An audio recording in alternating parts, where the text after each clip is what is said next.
very quickly look at the history of the Declaration of Independence. And when you do that, today we celebrate that declaration. And when you look at that declaration, two themes really resonate that are relevant to us today as we move forward to try to influence real change in this nation. Number one, our founders realized, and were astute and wise enough to realize, that our liberty, the liberty of this nation, is not granted by government.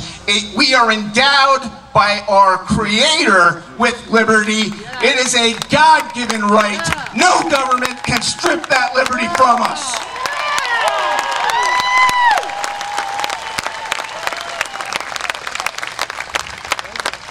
And that is why I think when you look at the liberty movement in this country, you also find that there's great crossover with faith-based Americans.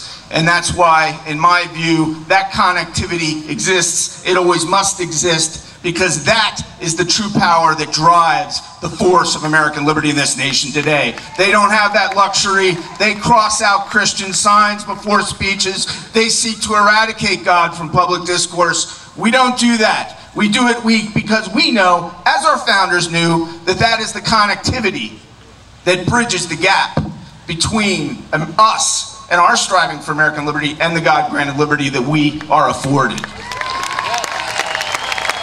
And there's a second lesson that I think we draw from the Declaration. Again, our founders didn't simply wage a revolution without explanation. They didn't pick up weapons for the pursuit of power on their own. They were very diligent in the Declaration, the 56 signatories of that document, to explain very specifically to King George III why it was that the cause of separation had occurred. And I think today, as we look at this government in Washington, and we realize that it is not representing the will of the people, that we owe them that same luxury and that same gift. We will announce today the issues that are dividing the people from its government. And that division is what this movement is all about. Because this is a pro-American movement. This is not an anti-government movement, but this is a movement that seeks true representation from the people and seeks the principles of our founding fathers rooted in the limited government that they spelled out in our Constitution. And so we start with the Constitution. And that really, you can get beyond all of these policy debates, what we should be doing for energy, what we should be doing for education, what we should be doing for health care. And I think all of us are in agreement that this Congress and this administration are on the wrong path. But even if they were on the right path, the point is, there is nothing in the Constitution of the United States that affords them the powers to be running American banks, to be running the financing of American homes, to be running American health care, to be running the American auto industry. Our founders did not grant them that authority, and they are wrong in taking it.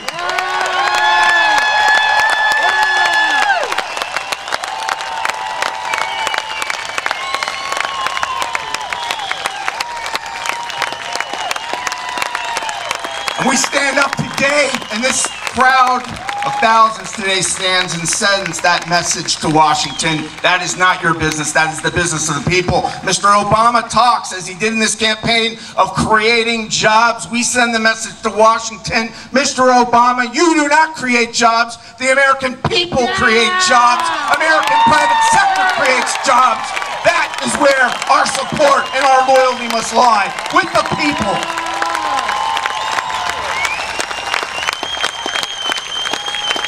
And we get to the issue of the honesty of this administration. Again, we respect their right to differ, but when this president promises that he's going to run a campaign and discuss public financing and then refuses to do it, when he promises that 95% of Americans are going to experience tax relief and then within several months introduces energy taxes, pay-as-you-go health care taxes, consumer product taxes, then we say, Mr. Obama, you have lied and misled the American people. That discredits this administration, and that removes the legitimacy of the issues they seek to do. Abomination!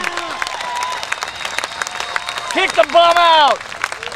And let me say something else. I know this is an issue that concerns many Americans, and it troubles me very greatly that we are not reading more about it in the American media, that we are not seeing more about it in the television media. Even our friends in the media, I don't see them talking enough about it. And that is, we all know that the legitimacy of this president rests on the fact that he's a natural-born citizen. Yeah! And I ask this question.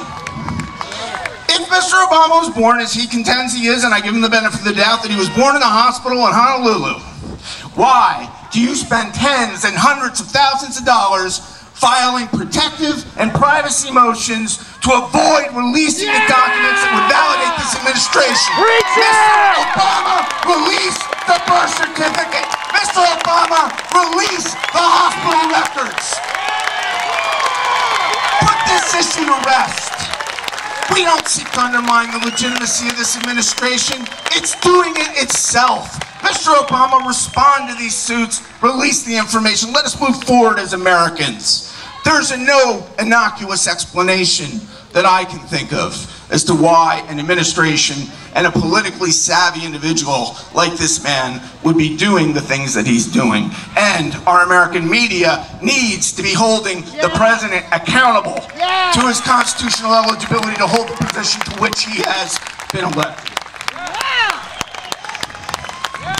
And when I speak of our Constitution, I think it's also important. We go forward from today and talk about what next. Well, one of those things is, you know, there is some great legislation, actually, believe it or not, that is happening in Washington. One of those things, supported by Congressman Shadegg in Arizona and supported by also sponsors in the Senate, is the Enumerated Powers Act.